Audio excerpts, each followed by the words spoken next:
తాజాగా ప్రముఖ నిర్మాత దిల్ రాజు తనపై వచ్చిన ట్రోలింగ్స్ సంబంధించి గట్టిగానే కౌంటర్ ఇచ్చారు. దిల్ రాజు గత కొన్నేళ్ల క్రితం రెండో వివాహం చేసుకున్న విషయం తెలిసిందే. అయితే దీనిపై సోషల్ మీడియాలో పెద్ద ఎత్తున ట్రోలింగ్ జరిగింది. దీంతో తాజాగా ఫ్యామిలీ స్టార్ మూవీ రిలీజ్ నేపథ్యంలో ఇచ్చిన ఓ ఇంటర్వ్యూలో గతంలో తనపై జరిగిన ట్రోలింగ్స్పై స్పందించారు. ఈ విషయమై ఆయన మాట్లాడుతూ, నా పెళ్లి తర్వాత ఇచ్చిన ఓ ఇంటర్వ్యూలో నా భార్యను ఎలా కలిశాను లాంటి వివరాలను తెలిపాను. ఆ వీడియోపై పెద్ద ఎత్తున ట్రోలింగ్ జరిగింది. ఈ విషయాన్ని నా భార్య నాకు తెలిపింది.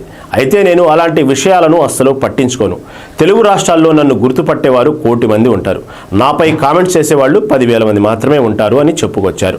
ఇలా ట్రోలింగ్ చేసేవారిని పట్టించుకుంటే మిగతా వాళ్లకు దూరమయ్యే పరిస్థితి ఉంటుందన్న దిల్ రాజు అందుకే తాను అలాంటి వాళ్ల గురించి ఆలోచించనని చెప్పుకొచ్చారు. నెగిటివిటీని మన దగ్గరకు రాకుండా జాగ్రత్త పడాలన్నారు.